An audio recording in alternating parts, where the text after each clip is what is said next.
1,000 doctors couldn't save the Mafia boss's son. Then the poor black maid spots what everyone missed. A powerful crime lord watches helplessly as his only child lies in a coma, unresponsive and fading fast. Specialists from around the world can't explain it. The machines show nothing. Hope is running out. Then a humble maid arrives, a widow from the poorest part of town, armed with nothing but a worn Bible and a cleaning kit. She's there to scrub floors, not save lives. But when she enters the dying man's room, something shifts. She sees what 1,000 brilliant minds overlooked.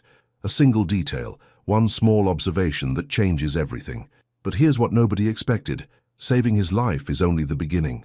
Because the truth she uncovers isn't just medical, it's dangerous. Someone didn't want this young man to wake up, and now that he's recovering, old enemies are watching. The mansion burns, secrets surface, and a crime boss must choose between his empire and his soul. Can one woman's faith really transform a man built on violence? What happens when the person who saved your life becomes the target? And when the smoke clears, who will still be standing? The rain hits my window like small stones. I sit in my tiny kitchen and drink cold tea. My hands shake a little. They always do when I'm nervous.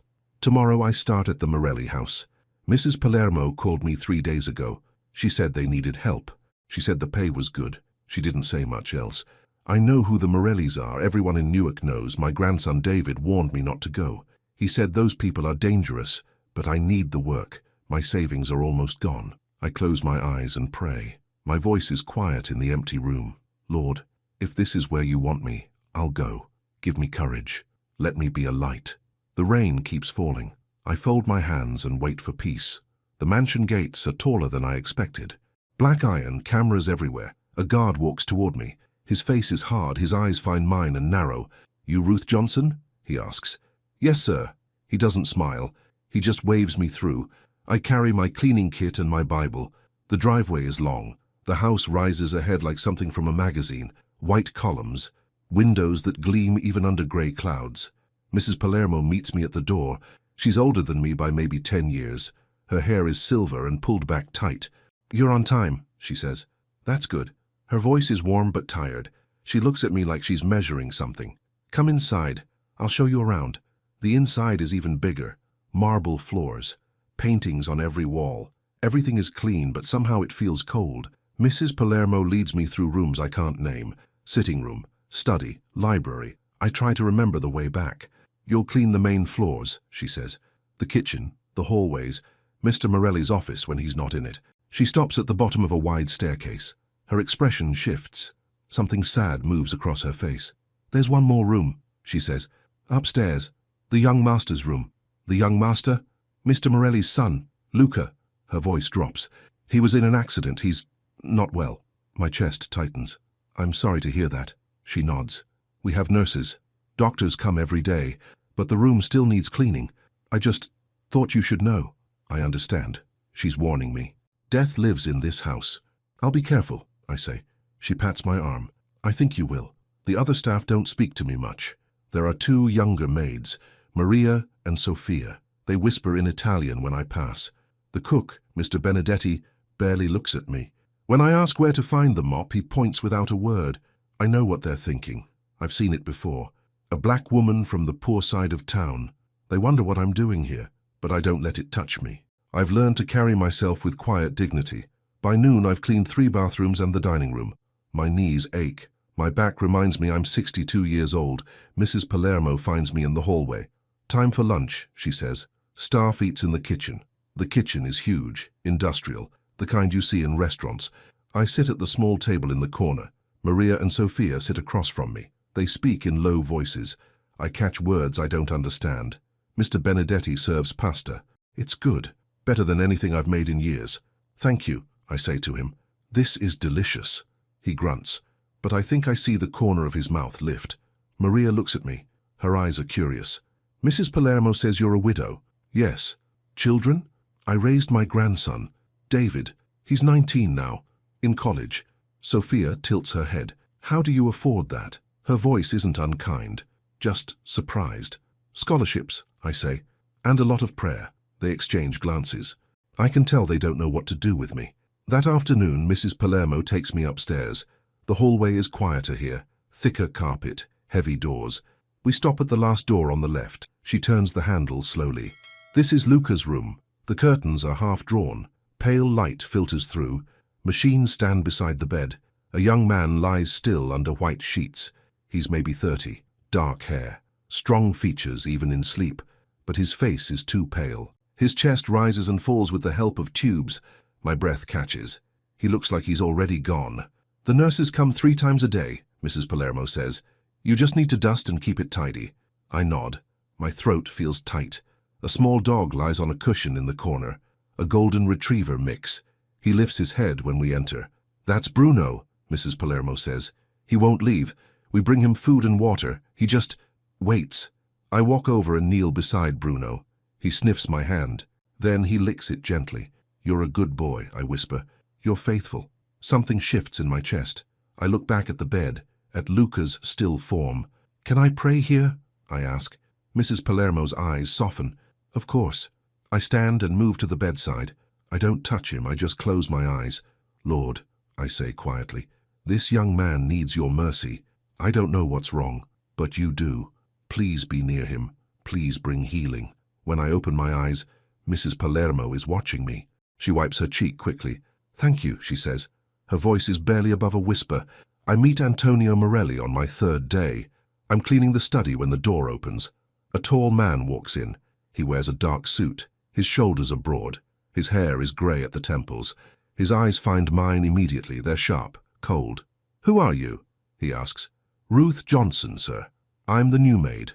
He studies me for a long moment. I feel like he's looking through me, measuring, judging. Mrs.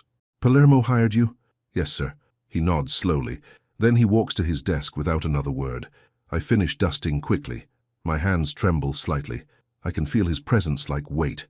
When I leave, I hear him on the phone. His voice is low, dangerous. I hurry down the hall. Each day I clean Luca's room. Each day I pray.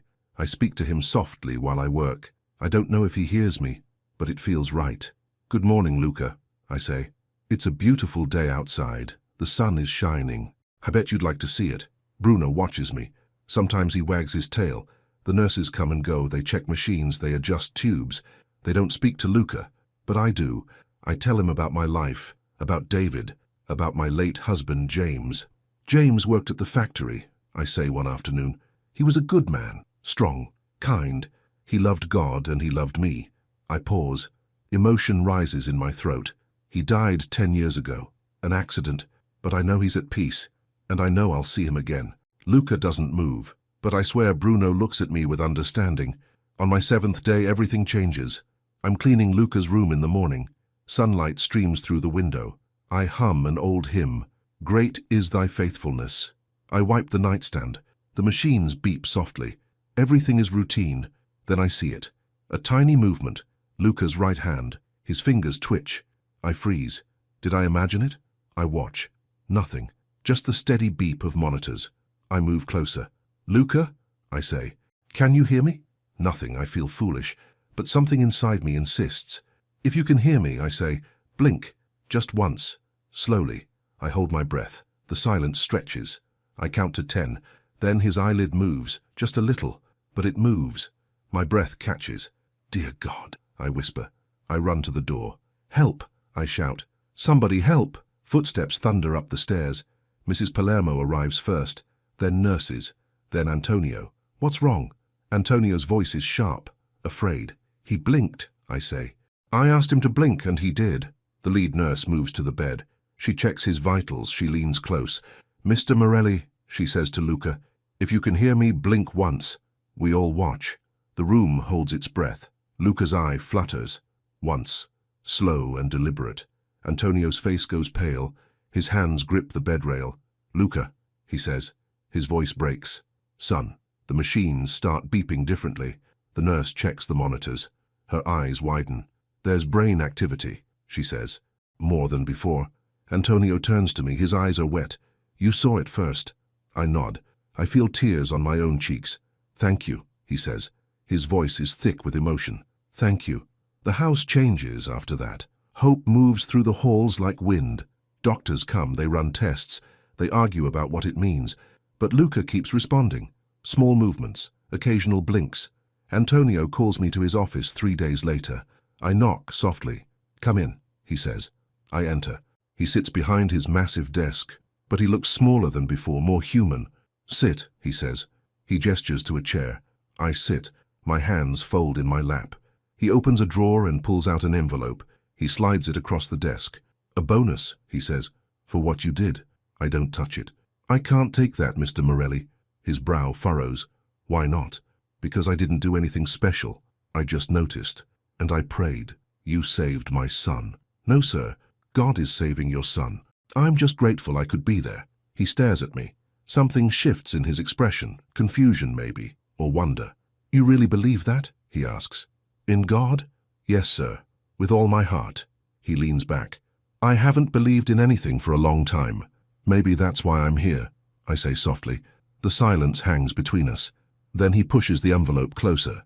"At least take it for your grandson, for his education." I hesitate. Then I take it. "Thank you. But I'm not doing this for money." "Then why?" "Because it's right. Because everyone deserves kindness." He looks at me for a long moment. Then he nods. "You can go."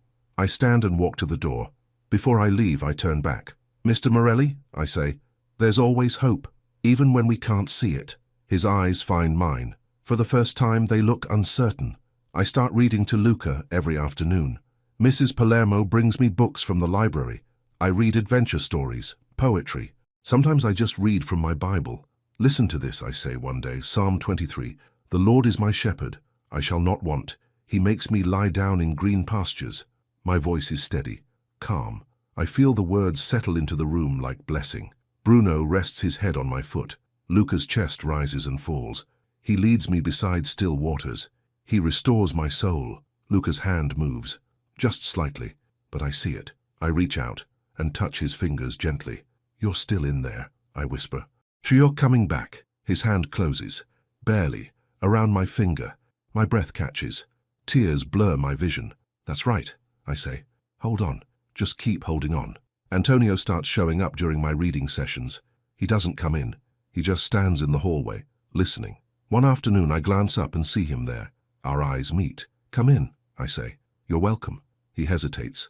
Then he steps inside. He stands near the door, uncomfortable in his own house. "I don't want to interrupt," he says. "You're not." He moves closer. He looks at his son. His jaw tightens. "I never read to him," he says. "When he was a kid, I was always working, building the business." "You're here now," I say. "Is it enough?" "Only God knows. But yes, I think it is." He pulls up a chair. He sits beside me. We're quiet for a moment. "What were you reading?" he asks. "Psalm 23. "I don't know it. Would you like to hear it?" He nods. I read it again. My voice fills the room. When I finish, Antonio's eyes are closed. "That's beautiful," he says. "Peaceful.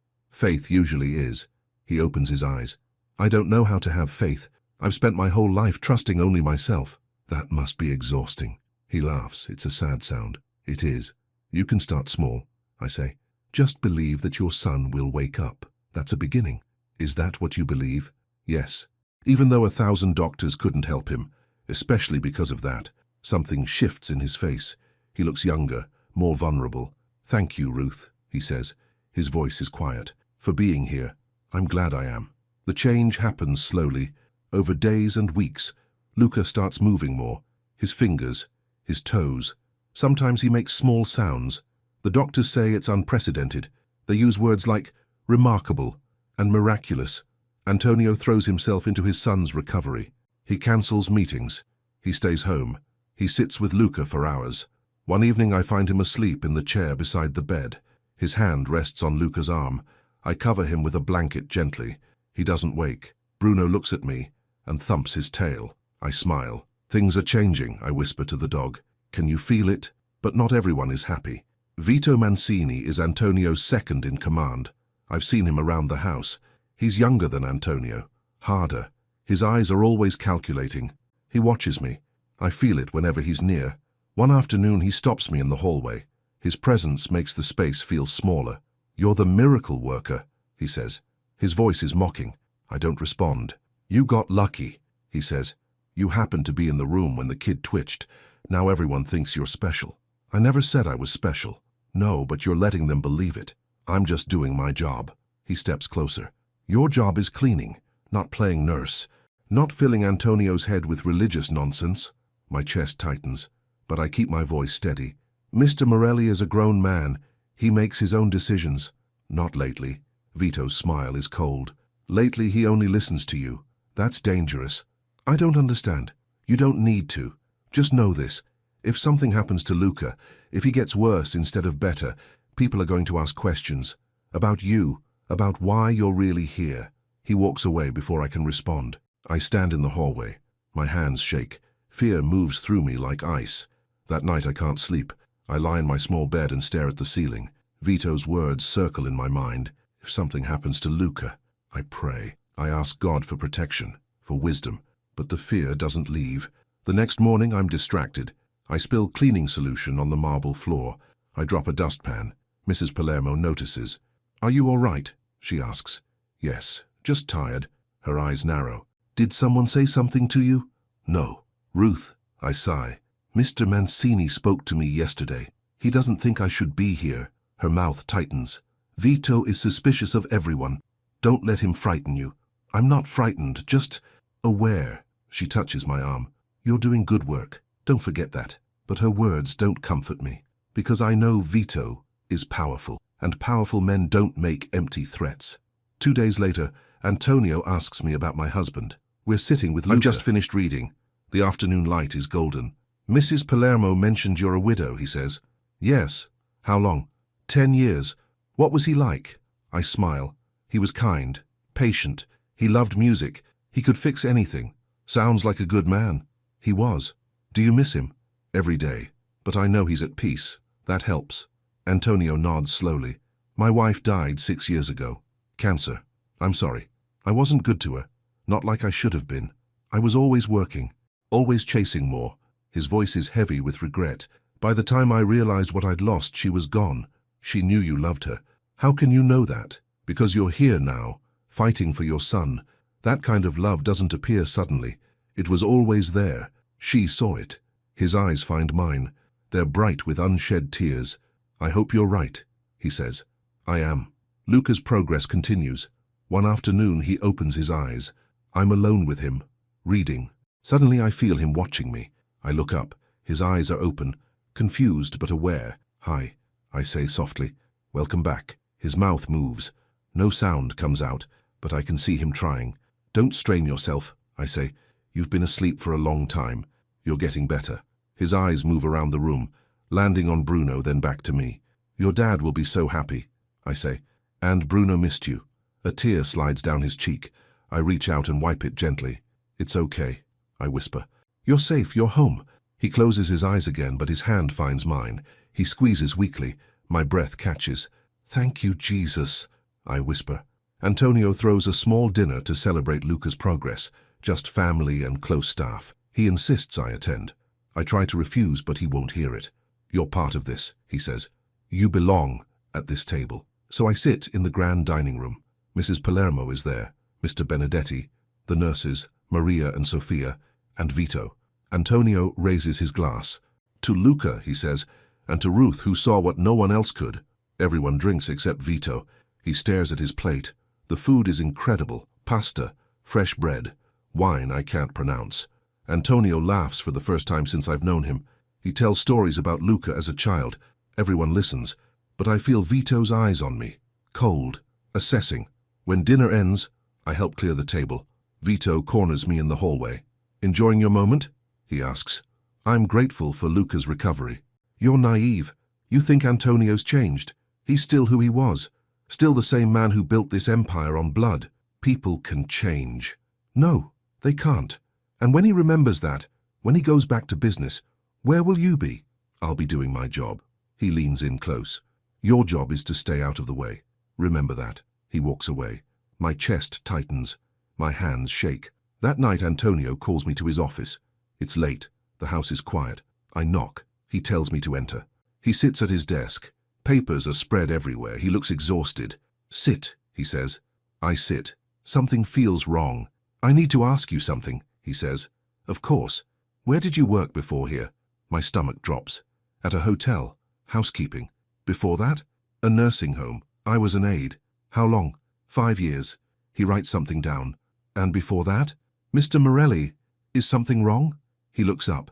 His face is conflicted, pained. Some of my men are concerned. About you. About your timing. My timing? You show up. Suddenly Luca starts improving. It seems convenient. My breath catches. You think I hurt him? No, I don't. But others do. And I have to be sure. Tears burn my eyes. How can I prove something I didn't do? I'm running a background check, standard procedure. I understand. My voice shakes. But I need you to know I would never hurt anyone, especially not your son. I believe you, Ruth. I do. But I can't ignore these concerns. I stand. My legs feel weak. If you need me to leave, no, just give me time to sort this out. I nod. I walk to the door. My vision blurs with tears. Ruth, he calls. I turn. I'm sorry, he says. His voice is broken. I'm sorry for doubting you. It's okay, I whisper. But it's not. Nothing feels okay. The next 3 days are torture. Everyone knows about the investigation. The staff whispers. They avoid me. Only Mrs. Palermo stands by me. She brings me tea. She prays with me. This will pass, she says. Truth always wins. But I'm not sure. Fear has taken root, and fear is powerful.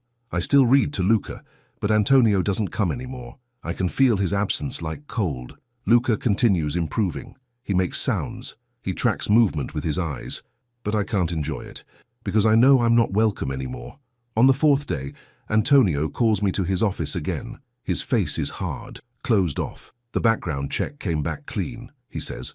No criminal record. No red flags. Relief floods through me. Thank God. But that doesn't change things. My heart sinks. What do you mean? I can't have division in my house. My men don't trust you, and I can't have that. So you're firing me. I'm releasing you, with a full severance package. The words hit like blows. I feel tears coming, but I won't let them fall. Not here. I understand, I say. Ruth? No, it's fine. You made your choice. I stand and walk to the door. My hand is on the handle when he speaks again. You'll never see miracles if you only look through fear. I turn. He's staring at me, confused. What? That's what you told me once. Remember. My voice is steady now, strong. You're choosing fear over faith. You're pushing away the very thing that helped your son. I'm protecting my family by trusting the wrong people. I leave before he can respond. I pack my things in the small room I've been given. My hands shake. Tears stream down my face. Mrs. Palermo finds me. She holds me while I cry.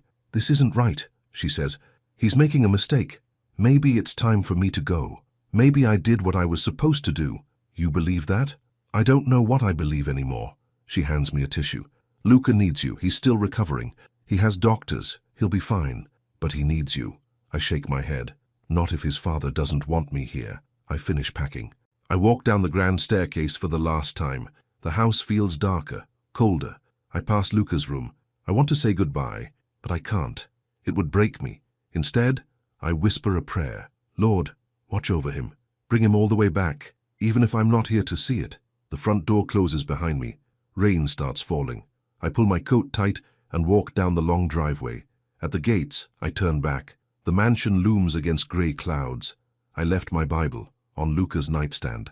I meant to go back for it, but maybe it's better there. Maybe he needs it more than I do. That night I sit in my apartment and stare at nothing.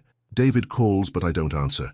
I pray, but the words feel empty, like they're falling into void. Did I fail? Did I misunderstand why I was there? The questions circle. The doubt grows. And for the first time in years, I feel truly lost. My phone buzzes. A text from Mrs. Palermo. Luca's monitors are beeping wrong. They're calling doctors. Something's changed. My hands go numb. I read it again. Something's changed. I close my eyes. Please, God, I whisper. Please don't let him die. But I'm not there. I can't help. I can only wait and pray and hope that maybe, somehow, I made enough of a difference. The rain pounds against my window. I sit in the dark and wait for morning. 3 days pass like years. I clean houses in my old neighborhood. I pray. I wait. Mrs. Palermo texts me updates. Luca's stable, but not improving anymore. Antonio barely speaks. I want to go back. Every part of me aches to return, but I wasn't invited. On the 4th morning, David comes by. He brings groceries. He looks worried. Grandma, you need to eat. I'm fine. You're not fine. You've lost weight. His voice is gentle. Tell me what happened. So I do.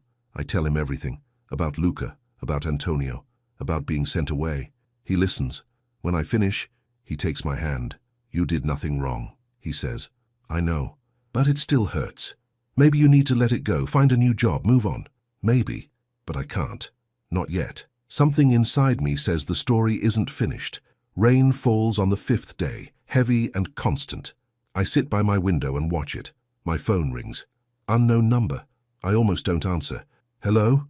Ruth. Antonio's voice is rough, broken. I need to talk to you. My chest tightens. I'm listening. Not on the phone. Can I come to you? You want to come here? Yes, please. I give him my address, then I panic. My apartment is tiny, old. Nothing like his world, but it's too late to worry. I straighten up quickly. I make tea. 30 minutes later, someone knocks. I open the door. Antonio stands in the hallway. His suit is wrinkled, his face is haggard. He looks like he hasn't slept in days. Come in, I say. He enters. He looks around. His eyes take in the small kitchen, the second-hand furniture, the crosses on the walls. Sit, I say.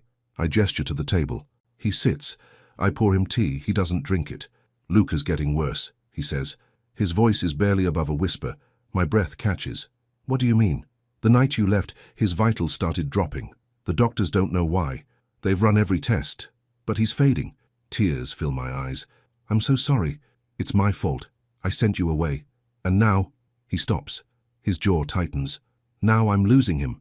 You're not losing him. How can you say that? You've seen him. Because I have faith. And you need to have faith too. He looks at me. His eyes are desperate, pleading. Come back, he says. Please, I was wrong. I was stupid. I listened to the wrong people. Antonio, I need you. Luca needs you. I don't care what anyone else thinks. I feel torn. Part of me wants to say yes immediately, but part of me is still hurt. If I come back, I say slowly, I need to be able to work freely, without suspicion, without fear. You will, I promise. And I work with love, not with people watching my every move. I understand. I study his face. I see genuine remorse there, genuine desperation. Okay, I say. I'll come back. Relief floods his features. Thank you. Thank you. But not for you. For Luca. He nods. That's fair. We drive back to the mansion together. The rain has stopped. Grey clouds still cover the sky. I found something while you were gone, he says. What? Your Bible. On Luca's nightstand. I've been reading it. Something shifts in my chest. And? I don't understand most of it, but some parts, they give me hope. That's what it's meant to do. I read the one about the prodigal son, the father who waits for his boy to come home. And? I cried, like a child. I couldn't stop. His voice breaks. I reach over and touch his arm gently. That's okay. Sometimes tears are prayers too. He nods. We drive the rest of the way in silence. The mansion feels different, darker somehow. The staff moves quietly, carefully. Mrs. Palermo meets us at the door. She hugs me tight. Thank God, she whispers. Thank God you're back. How is he? Not good, but maybe now. She trails off. Hope and fear mix in her eyes. I go straight to Luca's room. The nurses step aside when I enter. He looks worse. His skin is pale, almost grey. The machines beep slower than before. Bruno lifts his head. He whines softly when he sees me. I kneel beside the dog first. I stroke his fur. I'm back, I whisper. I'm here. Then I move to the bed. I take Luca's hand. It's cold. I'm sorry I left, I say, but I'm here now, and I'm not going anywhere. His fingers don't move. My chest tightens. I close my eyes and pray. Lord, I don't know what's wrong, but you do. Show me, please. Let me see what needs to be seen. I fall back into my routine, cleaning, reading, praying, but something feels off. Luca doesn't respond anymore.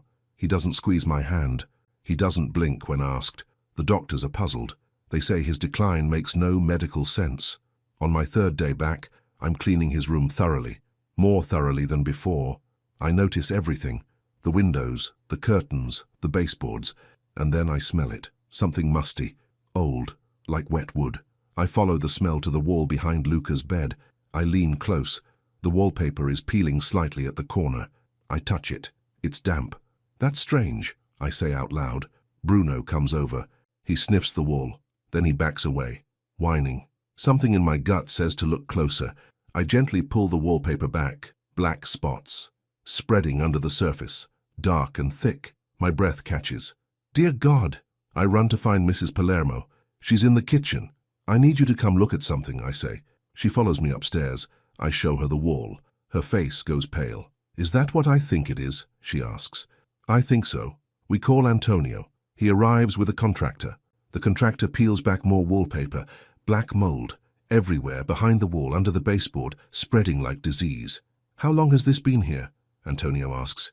His voice is tight. Could be months. The contractor says. Maybe years. This kind of growth needs moisture. Probably a leak in the pipes. The lead nurse overhears. She comes into the room. Her eyes widen. Toxic mold, she says.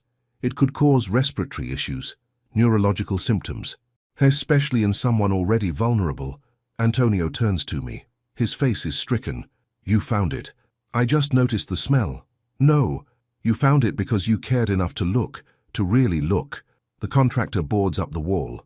We need to move him immediately and treat the whole room. This is serious. They move Luca to a different wing, a room on the opposite side of the house. Fresh air, clean walls. Within 2 days, his vitals stabilize. Within a week, he's improving again.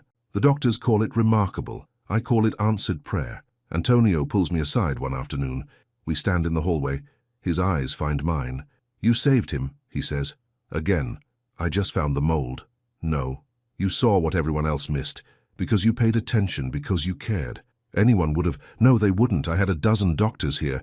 None of them looked past the obvious. But you did. His voice is thick with emotion. My eyes blur with tears. I'm just glad he's okay, I say. He pulls me into a hug. It's sudden, unexpected, but I don't pull away. Thank you, he whispers. Thank you for not giving up on him. Luca's recovery accelerates. He starts breathing without the ventilator. His eyes open more often. He tracks movement. One afternoon I'm reading to him. He makes a sound, a word, broken but clear. Ma. I freeze. Luca. His eyes find mine. Confused. Searching. Your mother isn't here, I say gently. But your father is. Do you want me to get him? He blinks once, deliberately. I run to find Antonio. He's in his office. I knock urgently. It's Luca. He spoke. Antonio's face transforms. We rush back together. Luca's eyes are open, waiting. When Antonio enters, something shifts in his expression. Dad? The word is barely a whisper. Antonio collapses to his knees beside the bed. He takes Luca's hand. Tears stream down his face. I'm here, son. I'm here. What happened? You were in an accident. You've been asleep. But you're back now. You're really back. Luca's eyes close, but his hand squeezes his father's, weakly but intentionally. I slip out quietly. They need this moment alone. In the hallway, I lean against the wall. My breath comes in gasps. Joy overwhelms me. Mrs. Palermo finds me. She's crying too. We hold each other and thank God together. Over the next weeks, Luca continues healing. He speaks more. Short sentences. His memory returns in pieces. Physical therapists come. They work with him daily. He's weak, but determined. Antonio barely leaves his side. He cancels everything. Business, meetings, everything stops. One evening, Antonio asks me to join them for dinner. Not in the grand dining room, but in Luca's room. Casual, intimate. I don't want to intrude, I say. You're not intruding. You're family now. The word settles into my heart. Family. So I join them. Mr. Benedetti brings food. Soup, bread. Simple and good. We eat together. Luca asks me questions. About myself. About my life. I tell him about David, about James, about my faith. You really believe God healed me? He asks. Yes, through many hands, including your own will to live. He smiles. It's the first real smile I've seen from him.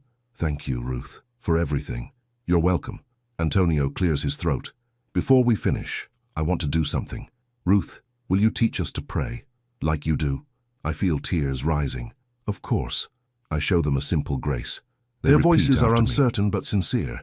Thank you, Lord, for this food, for this day, for bringing us together. Amen. When we finish, Antonio's eyes are wet. That felt good. It should. You're talking to your father. But not everyone is happy with the changes. Vito watches from the shadows. He sees Antonio's transformation, and he hates it. One afternoon, I overhear him talking to another man. They're in the study. The door is cracked. The boss has gone soft, Vito says. This religious phase needs to end. What do you suggest? The other man asks. We remind him who he is, what he built. He's neglecting business. The other families smell blood. And the woman, she's the problem. She's poisoning his mind. My chest tightens. I move away quickly, silently. That night I tell Antonio what I heard. We're alone in the library. His jaw tightens. Vito said that? Yes. I'm sorry. I know he's your friend. He's my employee. And he's wrong. Antonio's voice is hard. I'm not going soft, I'm getting clear. Clear? About what matters. About who I want to be. He looks at me. I'm done with the old life, Ruth. All of it. What do you mean? I'm getting out, selling the businesses, the legal ones anyway, shutting down the rest. My breath catches. That's dangerous. I know, but I can't keep living this way. Not after almost losing Luca, not after seeing what really matters. The others won't like it. Let them be angry. I'm choosing my son, I'm choosing peace. Antonio calls a meeting with his top men, I'm not there. But Mrs. Palermo tells me what happened. Antonio announced his decision. He's stepping back, liquidating assets, walking away. Half the men supported him. They're tired too, ready for normal lives.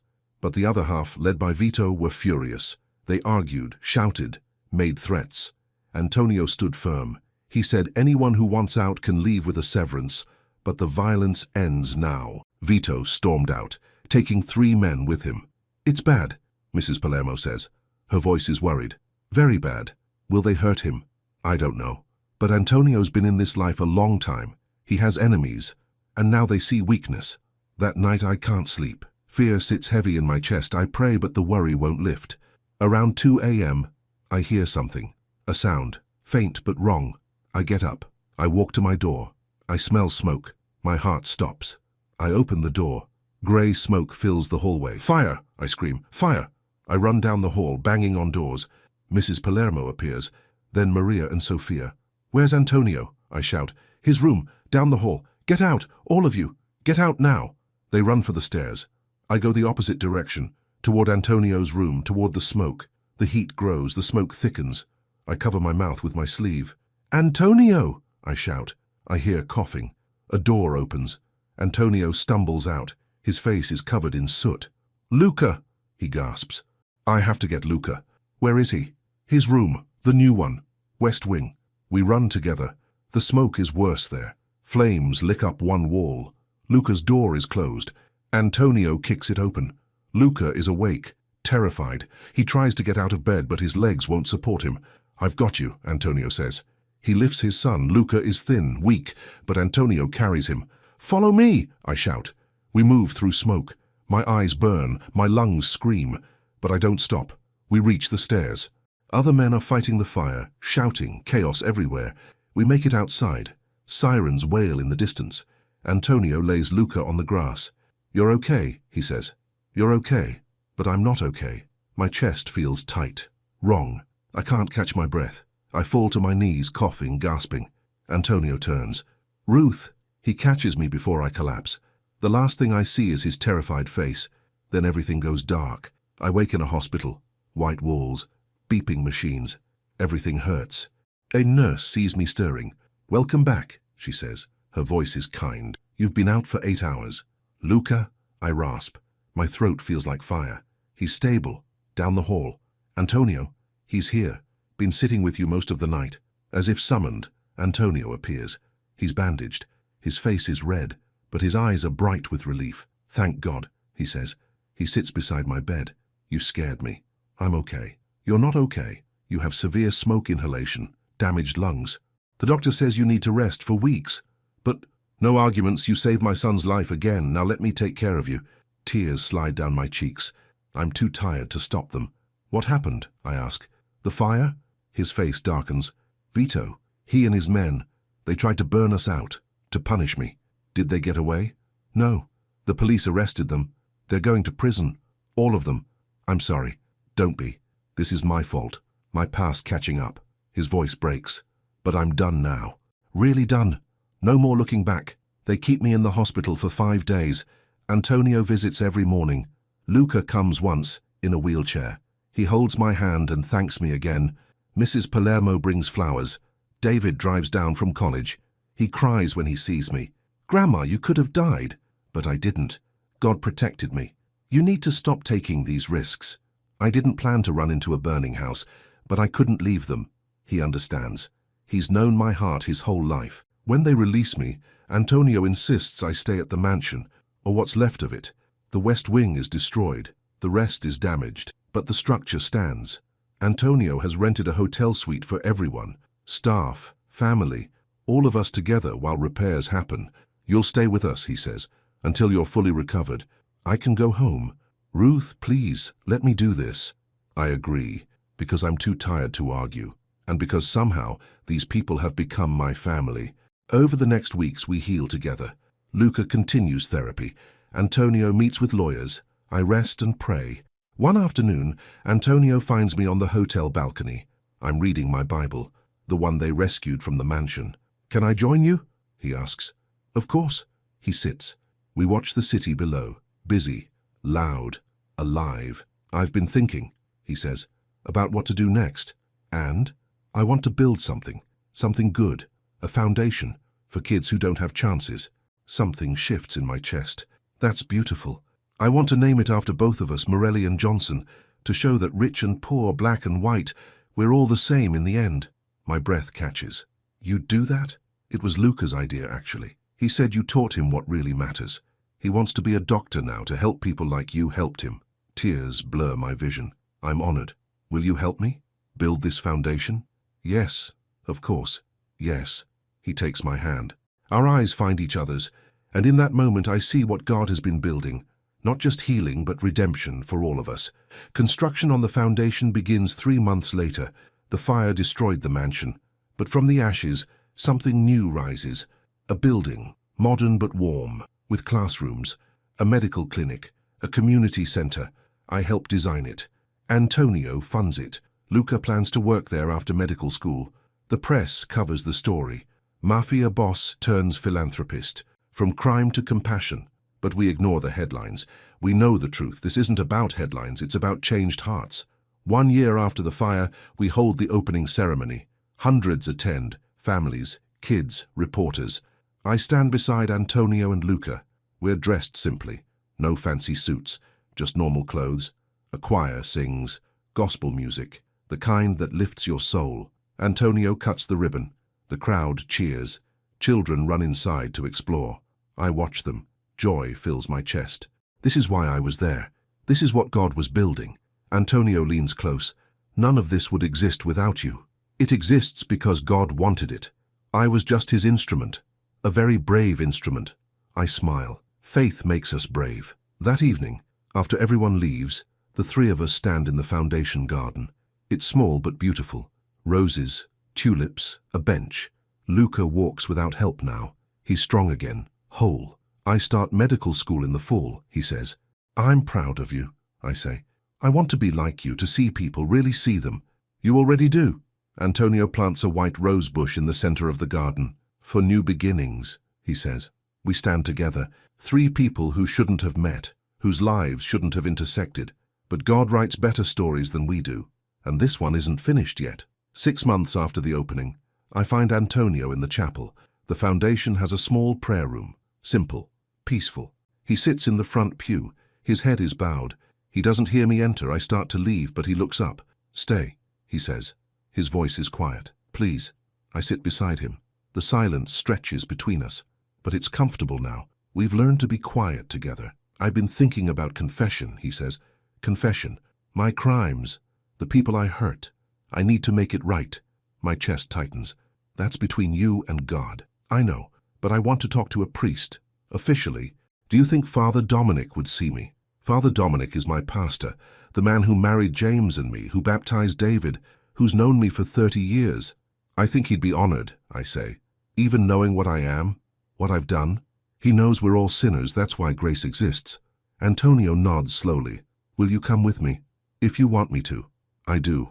We meet Father Dominic the next afternoon, at my old church, the small brick building where I've worshipped my whole life. Father Dominic is 70, white hair, kind eyes. He greets Antonio without judgment.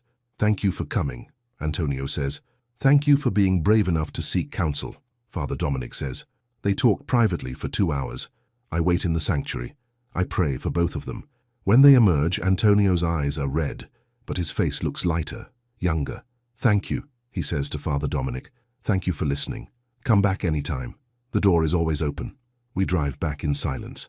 But halfway home, Antonio speaks. "I told him everything, every crime, every sin, every mistake. How do you feel?" "Lighter, like I've been carrying weight for 40 years and finally set it down. That's forgiveness." He said, "I need to make restitution, financial and otherwise. I'm going to try." "I know you will." Antonio starts the hard work of making amends. He meets with families he hurt. He pays back money he stole. He testifies against former associates. It's dangerous. Some people want revenge. The FBI watches him constantly, but he doesn't stop. He's determined to die with a clean conscience. One evening he sits with me in the Foundation library. We're reviewing budgets, planning programs. "I got a letter today," he says, "from a man whose brother I had killed 20 years ago. My breath catches. What did it say? That he forgives me, that seeing what I'm building gives him hope." Tears fill his eyes. His hands shake. "I don't deserve that," he whispers. "None of us deserve grace. That's what makes it grace. How do I live with what I've done? By doing better, every day, which is exactly what you're doing." He nods. But I see the weight he carries. Forgiveness is free, but the memories remain. Luca thrives. He volunteers at the Foundation's medical clinic. He shadows doctors. He studies constantly. One Saturday morning, I find him helping a young boy with a broken arm. The boy is scared, crying. Luca kneels beside him. His voice is gentle, patient. "I know it hurts," he says, "but the doctor will fix it. And you know what? I broke my arm when I was your age too." The boy sniffles. "Really? Really? And it healed perfectly, just like yours will." The boy relaxes. Luca stays with him through the whole procedure. Afterward, I tell him how proud I am. "You're going to be an amazing doctor," I say. "I hope so. I want to help people the way you helped me." "You already are." He hugs me. It's the first time he's done that. Something shifts in my chest. Pride, love, joy. But not everything is easy. My lungs never fully recover from the smoke. I tire quickly. I cough often. The doctor says the damage is permanent. I need to slow down, rest more. Antonio hires an assistant for me, a young woman named Grace. She handles the details while I focus on the big picture. "You don't have to do everything yourself," Antonio says. "I know, but it's hard to let go. Trust me, I understand." We laugh. Both of us are learning the same lesson. Control is an illusion, surrender is strength. 2 years after the fire, Father Dominic suggests Antonio teach at the church, a class on redemption, on transformation. "Me?" Antonio says. "I'm not qualified." "You're the most qualified," Father Dominic says. "You've lived it." So Antonio agrees. The class meets Wednesday evenings. 10 people attend the first week, 30 by the second month. He tells his story, honestly, brutally. He doesn't hide the darkness, but he also shows the light. I attend sometimes, I watch him speak. I see how far he's come. One evening, a young man raises his hand. He's covered in tattoos, gang marks. "How do I get out?" he asks. His voice is desperate. "How do I leave this life?" Antonio looks at him. "One choice at a time, one day at a time, and you need people who believe in you when you don't believe in yourself." "Where do I find those people?" "You just did. Come back next week. We'll figure it out together." The young man nods. Tears stream down his face. After class, Antonio tells me about his own transformation. "I was that kid once, angry, lost, looking for belonging in all the wrong places. But you found your way out." "No, God pulled me out. Through Luca's accident, through you. I couldn't have done it alone. None of us can." Luca applies to medical schools. He gets interviews at Johns Hopkins, Stanford, Harvard, but he chooses the State University. "The 120 minutes from the Foundation. Why not Harvard?" Antonio asks. "You got in." "Because I want to serve here, in this community, with these people." Antonio's eyes find mine. We both understand. Luca isn't running from his past. He's redeeming it. 3 years after the fire, Antonio starts feeling tired. He thinks it's stress, age, but it gets worse. He sees doctors. They run tests. The diagnosis is swift and brutal. Cancer, pancreatic, stage 4. He tells me in the Foundation garden. The white roses are blooming, life and death existing side by side. "How long?" I ask. My voice shakes. 6 months. Maybe a year. My breath catches. No. Hey. He takes my hand. It's okay. It's not okay. Ruth, I've made peace with this. I've lived more in these 3 years than in my whole life before. I'm grateful. Tears stream down my face. I'm not ready to lose you. You're not losing me. You're releasing me. There's a difference. His eyes find mine. They're calm, certain. He really has made peace. Does Luca know? Not yet. I'll tell him tonight. Luca takes it hard. He's in his 2nd year of medical school. He wants to quit, to take care of his father. But Antonio won't let him. You finish, Antonio says. You become the doctor you're meant to be. That's how you honor me. But I want to be here. You will be. On weekends, during breaks. But you don't give up your calling because I'm dying. You double down on it. Luca cries. Antonio holds him. 2 grown men weeping together. I watch from the doorway. My heart breaks for both of them. Antonio's decline is gradual. He loses weight. His energy fades, but his spirit stays strong. He keeps teaching at church. He keeps working at the foundation. He lives every day fully. I wasted so many years, he tells me one afternoon, chasing money, power, things that don't matter. But you found what does matter. I did. Thanks to you. Thanks to God. Same thing. He smiles. God used you. You showed me what love looks like. Real love. Sacrificial. Humble. You showed me too. You showed me that people can change. That it's never too late. We sit in comfortable silence. The foundation is busy around us. Children laughing, families connecting, hope being built. This is my legacy, Antonio says. Not the money I made, not the empire I built.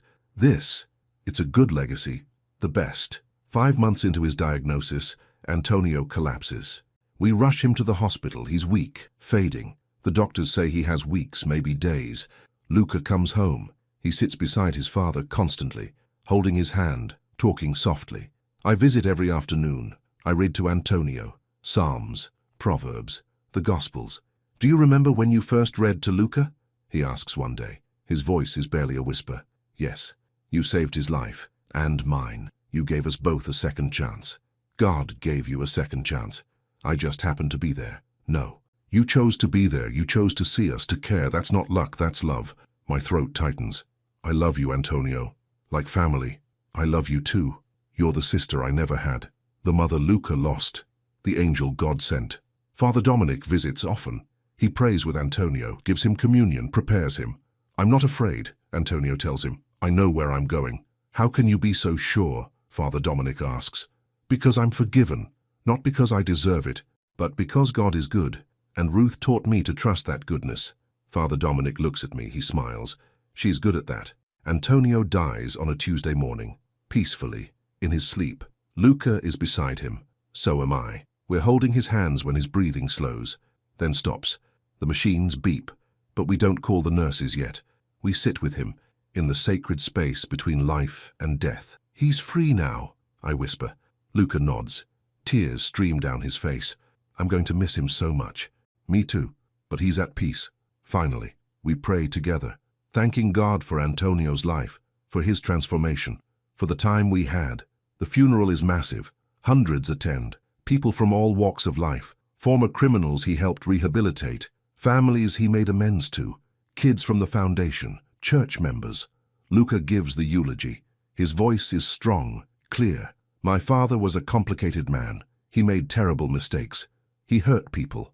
But he spent his last years trying to make things right. And he did. He showed me that it's never too late to change. To choose love over fear. To build instead of destroy. He pauses.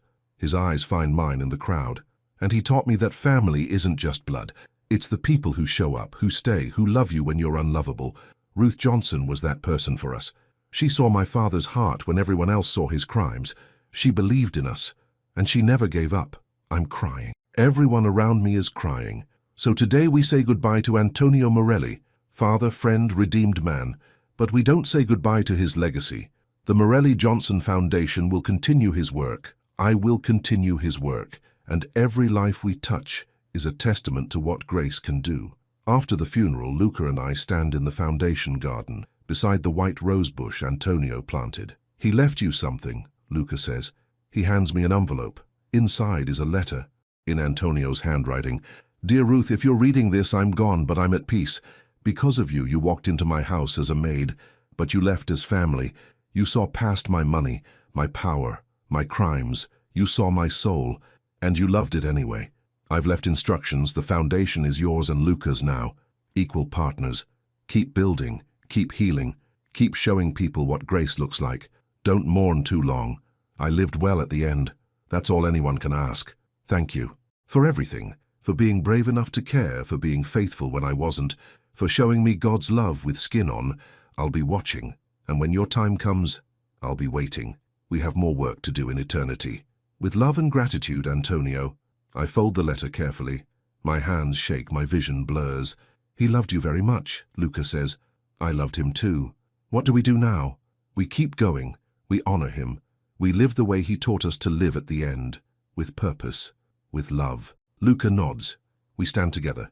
Two people bound by loss, by love, by hope. 6 months later, the foundation is thriving. We've expanded, added programs, hired more staff. Luca graduates medical school, top of his class. He starts his residency at the local hospital, but he still volunteers at the foundation clinic. I watch him work. He has Antonio's determination, but he also has something Antonio never had when he was young: compassion, gentleness, purpose. One Saturday morning, a mother brings her son to the clinic. The boy is sick, feverish, scared. Luca examines him gently. He makes the boy laugh. Then he discovers it's appendicitis. He saves the boy's life. Afterward, the mother hugs him. Thank you, she says. You're an angel. Luca smiles. No, ma'am, but I know one, and she taught me how to care. He looks at me across the room. Our eyes find each other's. I feel Antonio's presence, not physically, but spiritually. Watching, smiling, proud. David graduates college. He moves back home. He takes a job at the foundation, working with kids, teaching them about faith, about resilience. My grandson has grown into a good man, strong, kind, faithful. You taught me this, Grandma, he says one evening. You showed me what it means to serve, to see people, to love without limits. You learned well. I had a good teacher. We sit together on my small porch, the same porch where I prayed before going to the Morelli house, where everything began. Do you ever regret it, he asks, going to that house, everything that happened? Never, not for a second, even though you almost died? Even then, because God used it. He used my small obedience to change lives, to save Luca, to redeem Antonio, to build something beautiful. That's what I want, to be used like that. Then stay faithful, stay humble, and watch what God does. I'm 68 now. My lungs are weaker. My body is slower, but my spirit is strong. I still work at the foundation 3 days a week. I still read to the children. I still pray over every room, every person, every program. One afternoon, a young woman comes to my office. She's pregnant, alone, desperate. I heard you help people, she says. Her voice shakes. We do. What do you need? She tells me her story. Abuse, abandonment, fear. The same story I've heard 100 times. But I listen, like it's the first. Can you help me? She asks. Yes, we'll find you housing, get you medical care, connect you with resources, and we'll walk with you every step, she cries. I hold her, just like Mrs. Palermo held me, just like Antonio held Luca, just like Jesus holds all of us. Why? She asks. Why would you help me? Because someone helped me once, and that's what we do. We pass it on. 5 years after Antonio's death, the foundation wins a national award, recognition for community impact. Luca accepts it. I stand beside him on stage. We hold the plaque together. This belongs to everyone, Luca says into the microphone. To every volunteer, every donor, every family who trusted us, but especially to 2 people who aren't here. My father, Antonio Morelli, and the woman who saved us both, Ruth Johnson. The crowd applauds. But I don't care about applause. I care about the lives changed, the hope restored, the love multiplied. I dream about Antonio sometimes. He's healthy, happy, free. In the dreams, he thanks me again. I tell him he doesn't need to, but he insists. You saw me, he says. Really saw me. That's the greatest gift anyone ever gave me. I wake from these dreams with peace, knowing he's at rest, knowing our work continues. Bruno lived for 3 more years after Antonio died. He stayed with Luca, faithful to the end. When Bruno passed, we buried him in the foundation garden, next to the white roses. Luca cried like a child. That dog had stayed with him through everything. Coma, recovery, loss, new life. He was a good dog, I said, the best. We planted a small marker. Bruno, faithful friend, loyal heart. Animals teach us about love too, about presence, about staying when others leave. I'm 70 now. My doctor says I should retire, rest more, but I can't. Not while there's work to do, not while people need help, not while God gives me breath. Mrs. Palermo is 76, still working at her own pace. We have tea together every Tuesday. We remember. We laugh. We cry. Did you ever imagine this? She asks one afternoon. When you first came to the mansion? Never. I thought I was just taking a job. You were answering a calling. Maybe, but I didn't know it then. God knew, that's all that matters. Present day. I sit in the foundation chapel. Early morning. The sun filters through stained glass. I open my Bible. The same one I left on Luca's bedside. The same one that survived the fire. Its pages are worn, marked, stained with tears and coffee and life. I read Psalm 23 again, the words that started everything. The Lord is my shepherd, I shall not want. My voice is quieter now, raspier from the lung damage, but still steady. He makes me lie down in green pastures. He leads me beside still waters. He restores my soul. I feel tears coming, happy tears, grateful tears. Everything I prayed for came true. Luca healed, Antonio redeemed, hope built from ashes. God answered every prayer, just not the way I expected. Better. Luca finds me there an hour later. He sits beside me without a word. Morning, he says finally. Morning. You're here early. Couldn't sleep, so I came to pray. For anything specific? Just gratitude for all of this. For you, for your father, for the journey. He nods. His eyes are thoughtful. I'm getting married. My breath catches. What? Her name is Sarah. She's a nurse. We met at the hospital. I wanted you to be the first to know. Joy floods through me. Oh, Luca, I'm so happy for you. Will you be there at the wedding? Of course, I wouldn't miss it. Good, because I want you to walk me down the aisle in place of my father. Tears stream down my face. I'd be honored. He hugs me. This young man I watched fight for life, who became a doctor, who's building his own family now. You saved me, Ruth. In every way, a person can be saved. We saved each other. The wedding is beautiful, simple but elegant. Sarah is lovely, kind, perfect for Luca. I walk him down the aisle, my arm through his, my heart so full it might burst. Father Dominic performs the ceremony. He speaks about love, about second chances, about faith. When he finishes, everyone stands. We celebrate, we dance, we remember Antonio, we give thanks. That night I sit on the hotel balcony, looking at stars, thinking about everything. James is up there somewhere. So is Antonio. Both of them at peace, both of them free. I close my eyes and whisper, thank you for using me, for trusting me, for showing me that 1,000 doctors couldn't save that boy, but love could, faith could, and you did. The stars shine brighter, the night feels holy, and I know, deep in my bones, that my work here is almost done. I'm 73 when my body finally says enough. The lungs can't keep going. The doctor wants to hospitalize me, but I refuse. I want to die at home, in my apartment, where it all began. Luca and Sarah take care of me. David comes every day. Mrs. Palermo visits. Father Dominic prays with me. I'm not afraid, I'm ready. One afternoon, Luca sits beside my bed. He holds my hand. Thank you, he says. His voice breaks. For everything. For seeing me when I was invisible. For loving my father when he didn't deserve it. For showing us what grace looks like. It was my honor. What do you want people to remember about you? I think about this. My legacy. My life. Tell them I was faithful. That I tried to love well. That I believed God uses ordinary people to do extraordinary things. You weren't ordinary, Ruth. You were exceptional. No, baby. I was ordinary. That's what makes the story beautiful. God used someone like me, and He'll use someone like you. That's the miracle. I die on a Sunday morning, peaceful, surrounded by love. My last words are simple. Jesus, I'm ready. Then I close my eyes and open them in glory. They bury me beside James, in the small cemetery near my church. The service is packed. Luca speaks. So does David. So does Father Dominic. They tell my story, not because I was special, but because God was. At the end, they plant a rose bush on my grave, white roses, like Antonio's, like the foundation garden. Life comes from death. Hope springs from ashes. Love multiplies forever. That's the lesson. That's the truth. That's the gospel. Epilogue. The Morelli Johnson Foundation continues. Thriving, growing, changing lives. Luca is the director now. Sarah works beside him. They have 2 children, both named with meaning. Their son, Antonio James, after his grandfather and my husband. Their daughter, Ruth Grace, after me. Little Ruth is 4. She has my eyes, dark and thoughtful.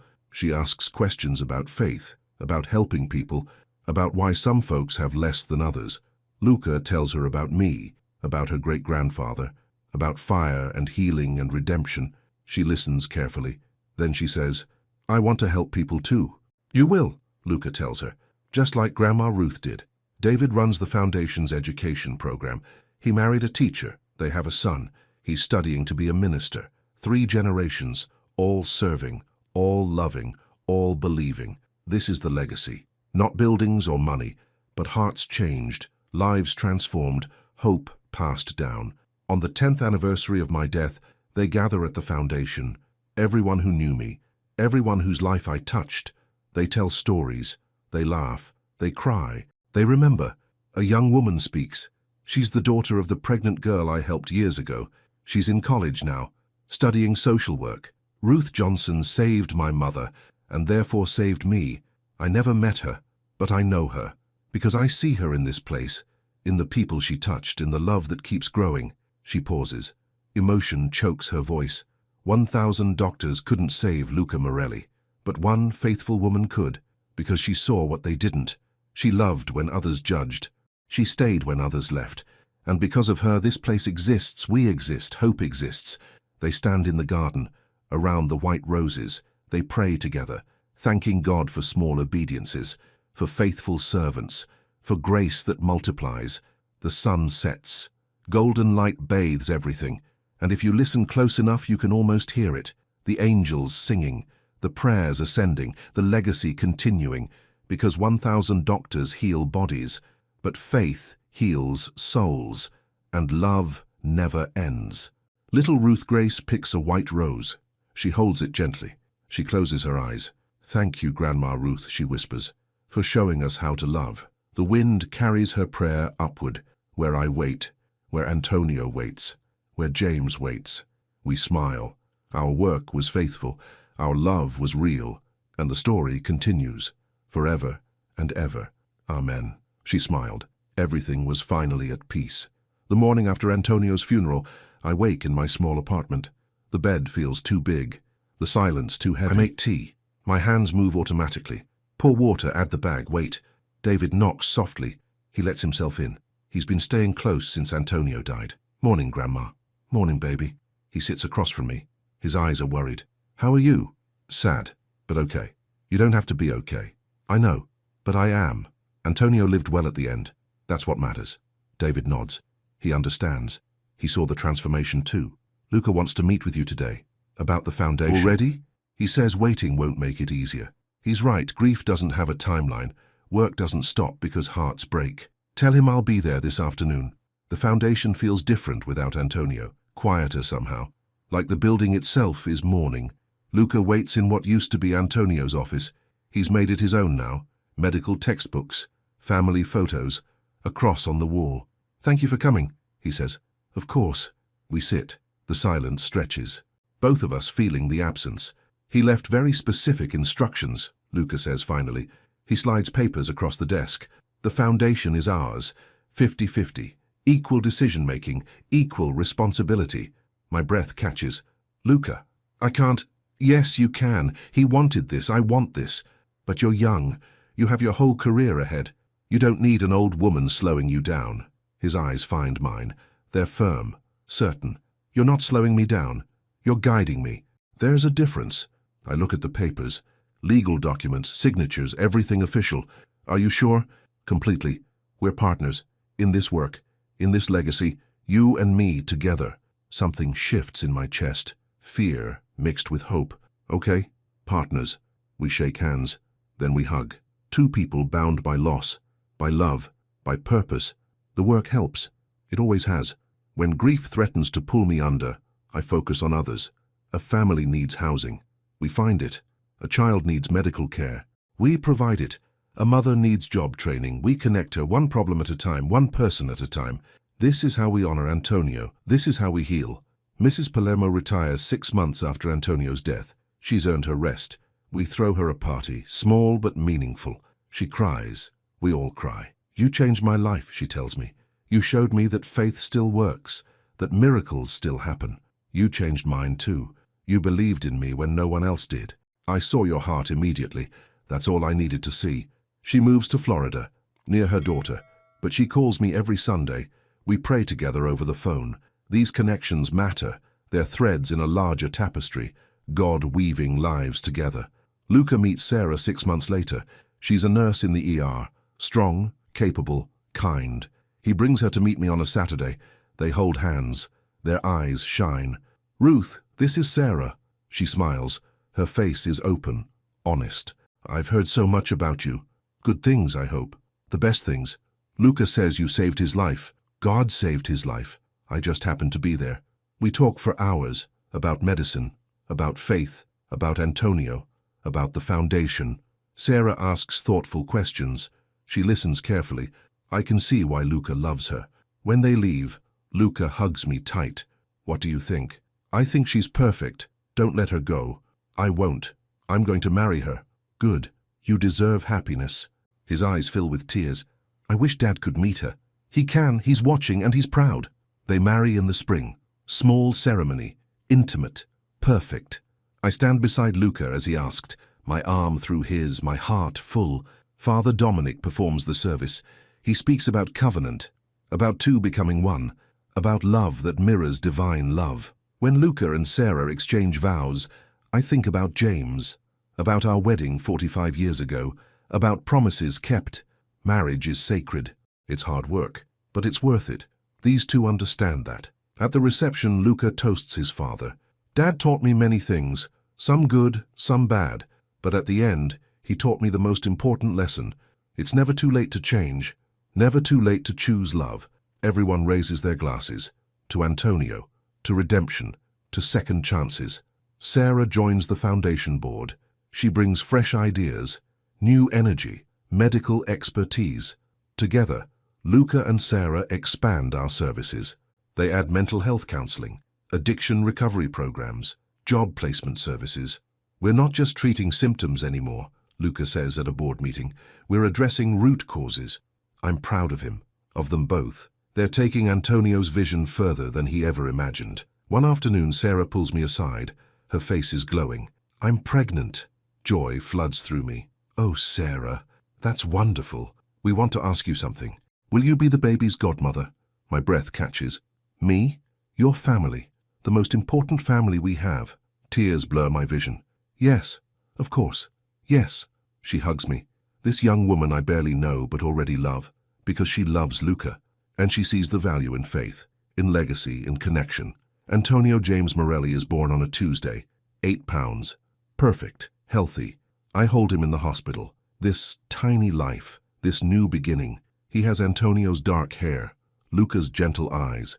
He's a miracle, a promise, a continuation. Hello, little one, I whisper. You're named after two good men. You carry their legacy, but you'll make your own too. He grips my finger, his tiny hand, his whole future ahead. Luca stands beside me. Thank you, Ruth, for everything, for being here, for staying. Where else would I be? You could have walked away so many times, after the fire, after Dad died, but you stayed. This is my family. You don't walk away from family. 2 years later, Ruth Grace is born, named after me and after Grace itself. I hold her too, this beautiful girl, this living prayer. She has your eyes, Sarah says. Poor thing. I laugh through tears. No, she's blessed. She has your sight, your way of seeing people. Little Ruth grows fast. She's curious, thoughtful. She asks big questions. Why are some people sad? She asks at 3 years old. Because life is hard sometimes, but we help them feel better. How? By being kind. By listening. By loving them. Like you do? Yes, baby, like I try to do. She nods seriously, already understanding, already being formed. David marries at 35. A teacher named Angela. She's brilliant, faithful, strong. They have a son, James David Johnson. Another generation, another chance. My great-grandson is loud, active, full of life. He keeps me young. Tell me about great-grandpa James, he says one afternoon. He's 7. We're in my apartment. So I do. I tell him about the factory worker who loved God, who provided, who died too young. Do you miss him? Every day. But I'll see him again, in heaven. You really believe that? With all my heart. He thinks about this, his face serious. I want to believe that too. Then do. Faith is a choice. Choose it every day. I'm 71 when my lungs start failing badly, the damage from the fire finally catching up. The doctor is direct. You need to slow down, Ruth, significantly, or you won't see 75. I'll slow down, but I don't, not really, because the work matters more than longevity. Impact matters more than years. Luca notices. He confronts me gently. You're not listening to your doctor. I'm listening. I'm just choosing differently. Ruth, Luca, I'm 71. I've lived a good life, a full life. If God takes me tomorrow, I'm ready. But we're not ready to lose you. You won't lose me. You'll carry me forward. In this work. In your children. In your choices. He's quiet for a long moment. Then he nods. I understand, but please be careful. I will. I promise. Little Ruth starts asking about the foundation.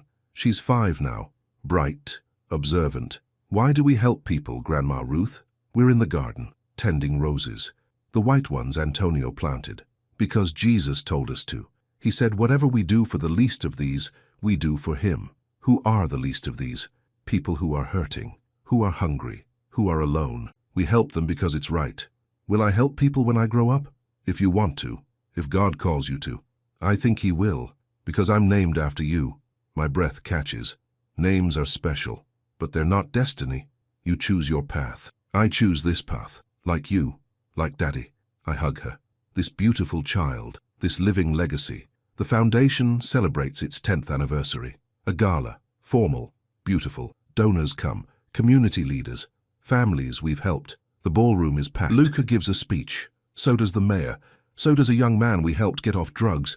He's sober 5 years now, working, thriving. This place saved my life, he says. His voice breaks. Not just my body, my soul. Because someone cared, someone saw me, someone believed I could change. The crowd applauds. I sit at a table near the back, watching, grateful. Afterward, Luca finds me. Come on stage, they want to honor you. No, this isn't about me. Ruth, please, just this once. So I go. Reluctantly. The spotlight is bright. The faces blur. Someone hands Luca a plaque. He reads it aloud. To Ruth Johnson, founder, visionary, heart of this foundation, for seeing what others missed, for loving when others judged, for showing us that faith still moves mountains. I'm crying. Everyone is standing, applauding. But I don't want glory. I never did. Thank you, I say into the microphone. My voice shakes. But I'm just one person. This work is bigger than me. It's about all of us. Choosing love, choosing service, choosing to see each other. That's the real miracle. I'm 72 when I get pneumonia. My lungs can't fight it. They hospitalize me. David stays with me. So does Luca. They take turns, never leaving me alone. You're going to be fine, David says, but his eyes are scared. Maybe, maybe not. Either way, I'm at peace. Don't talk like that. Baby, we have to talk about it. Death is part of life, and I'm ready if it's time. Sarah comes every evening after her shift. She checks my vitals, holds my hand, prays with me. You're strong, Ruth. You'll beat this. Or I won't. And that's okay too. She cries. This beautiful woman who married into my family, who gave me grandchildren, who carries the work forward. I love you, she whispers. Like my own mother. I love you too. Take care of Luca. Take care of those babies. Teach them about faith. I will. I promise. I survived the pneumonia, but barely. My body is weaker now, fragile. The doctor is firm this time. No more work. You need full-time care. I can manage. No, you can't. And you won't. I'm ordering home health, so they send nurses. Kind women who help me bathe, dress, eat. It's humbling, but I accept it. Luca and Sarah insist I move closer. They find me a small apartment near their house. Ground floor, accessible, safe. David helps me pack. We sort through 50 years of belongings, photos, letters, mementos, each one a memory, a moment, a piece of the journey. What do you want to keep? David asks. Just the essentials, And my Bible. That's all? That's everything. The new apartment is nice, small but comfortable. The family visits daily. Little Ruth and Antonio come after school. They climb on my bed. They tell me about their days. They make me laugh. "Grandma Ruth, can you read to us?" little Ruth asks. "Of course, baby." I open my Bible. The worn pages. The familiar words. "The Lord is my shepherd. I shall not want." They listen quietly. These children, these miracles, these promises. When I finish, Antonio asks, "Will you always be here, Grandma?" My chest tightens. "No, baby. Someday I'll go to heaven, to be with Jesus, and with your great-grandpa Antonio. Will you watch us from heaven?" "I will, and I'll be cheering you on every day." Little Ruth hugs me tight. "I'll miss you.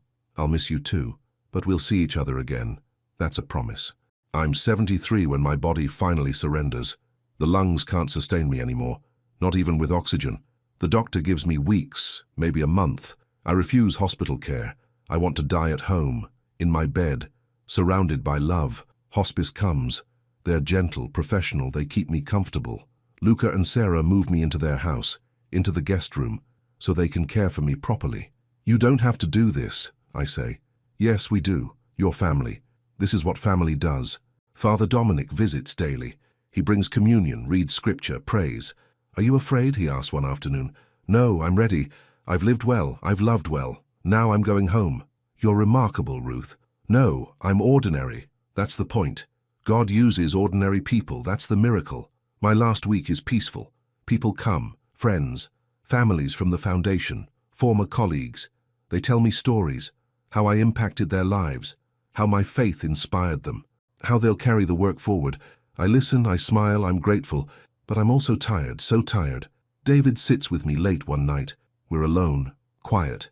"I don't know how to let you go," he says. His voice breaks. "You don't let me go. You release me. With gratitude, with peace. How am I supposed to do this without you? The same way I did it without James. One day at a time. With faith, with family, with purpose." He cries. I hold his hand. "My grandson, my joy, my legacy." "You're going to be fine," I whisper.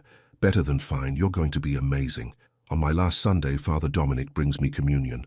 Luca and Sarah gather, David and Angela, the children. We share the elements together. Body broken, blood poured out, life given, love multiplied. "This is my body, broken for you." The words settle deep. Christ's sacrifice, mirroring my own small sacrifices. All our sacrifices. This is what it means to love. After communion, little Ruth climbs onto my bed. She cuddles close. "I love you, Grandma Ruth," she whispers. "I love you too, baby, so much. Will you be okay in heaven?" "Yes, I'll be perfect, healed, whole, no more pain, no more struggling to breathe. But you'll miss us." "I will, but I'll also be watching and waiting until you all come home too." She nods. Her eyes are wet, but she's brave. This child, this legacy. I die on Sunday morning. The sun streams through the window. Birds sing outside. Luca sits on one side, David on the other. They hold my hands. I can feel myself leaving, my body releasing, my spirit rising. "I see them," I whisper. "James, Antonio, they're here." "What do they look like?" Luca asks. His voice shakes. "Happy, free, beautiful." My breathing slows. Each breath a struggle, but I'm not afraid. Not even a little. "Jesus," I whisper. I'm ready. I see his face. Kind, loving, welcoming. "Well done, good and faithful servant. Enter into your rest." I smile. I close my eyes in this world and open them in glory. My funeral is on Wednesday. The church is packed. Standing room only. David speaks first. He tells stories about my faith, my strength, my laughter, my love. My grandmother taught me that ordinary people can do extraordinary things if they just stay faithful, if they just keep loving, if they just keep showing up. His voice breaks. He pauses, collects himself. "She was the best person I ever knew, and I'm grateful, so grateful that she was mine." Luca speaks next. He tells the full story. The accident, the coma, the blink, the mold, the fire, the foundation. Ruth Johnson saved my life twice, first physically, then spiritually. She showed my father and me what redemption looks like, what grace does, what love accomplishes. He holds up a white rose. These were my father's favorite. We planted them together, at the foundation, in honor of new beginnings. Today we plant another one, for Ruth, because she gave us all a new beginning. They bury me beside James, in the small cemetery, under oak trees, simple grave, simple marker, Ruth Johnson, beloved wife, mother, grandmother she saw. She loved, she served. 1952-2025. They plant the white rose bush. It's small now, but it will grow, it will bloom, it will multiply, just like love, just like faith, just like legacy. After the burial, everyone gathers at the foundation, in the garden, in the chapel, in the rooms where I worked. Little Ruth Grace stands by the original rose bush, the one Antonio planted. She's crying softly. Luca kneels beside her. It's okay to be sad. I miss her already. Me too. But you know what? She's still here, in this place, in our hearts, in the work we do. How do you know? Because love doesn't end. It just changes form. And Grandma Ruth's love is everywhere. Little Ruth picks a white rose. She holds it gently. She closes her eyes. Thank you, Grandma Ruth, she whispers, for showing us how to love. The wind carries her prayer upward, to heaven, to me, to the God we serve. I'm home now, whole, healed, free. James is here. We dance like we did 50 years ago. Young again, joyful. Antonio is here too. He looks different, lighter, peaceful. The weight of sin gone forever. We did it, he says. We changed things. No, God changed things. We just said yes. He laughs. Always humble, even in heaven. We watch together. The people we love, the work continuing, the legacy multiplying. Luca and Sarah, strong, faithful, leading, David and Angela, teaching, serving, modeling. Little Ruth Grace, growing, questioning, becoming. This is heaven, not just golden streets, but watching love multiply, watching faithfulness rewarded, watching ordinary obedience bear extraordinary fruit. Years pass on earth, the foundation grows, expands, reaches more people. Little Ruth Grace grows up. She becomes a doctor like Luca. She works at the foundation clinic. She's in her 20s when a young man comes in. He's sick, scared, alone. She treats him gently. She asks about his life. She prays with him quietly. Why do you care? He asks. You don't even know me. Because someone cared for me, for my family, and now I pass it on. She tells him about me, about Antonio, about the fire, about redemption. The young man cries, can people really change? Yes, absolutely. I've seen it happen. I've lived it. He leaves different than he came, hopeful, believing, changed. This is the legacy, not buildings, not money, but hearts touched, lives transformed, love multiplied forever. From heaven I watch. I smile. I thank God for using me, for taking an ordinary widow, a simple maid, a faithful woman, and letting her be part of something eternal. 1,000 doctors couldn't save Luca Morelli, but one faithful heart could, because God doesn't need credentials. He needs willingness. He doesn't need perfection. He needs surrender. He doesn't need the extraordinary. He needs the obedient. And when we say yes, when we show up, when we love, when we serve, He does impossible things. That's the story. That's the truth. That's the gospel. Ordinary people, faithful obedience, extraordinary God, and love that never ever ends. Little Ruth Grace, now Dr. Ruth Grace Morelli, stands in the foundation garden 50 years after my death. She's grey-haired now, retired, but still serving. Her granddaughter stands beside her, also named Ruth, the 4th generation. Tell me about the first Ruth, young Ruth asks. So she does. She tells the whole story, from beginning to end. And that's why we do this work? Young Ruth asks. Yes, because she showed us how. She taught us to see, to love, to serve. I want to be like her. Then be faithful, be kind, be willing. That's all it takes. Young Ruth nods. She picks a white rose. She smells it deeply. Thank you, great-great-grandma Ruth, she whispers. The wind carries her words, up through clouds, past stars, into eternity, where I wait, where James waits, where Antonio waits. We smile. Our work was faithful, our love was real, and the story never ends, forever and ever and ever. She smiled. Everything was finally at peace.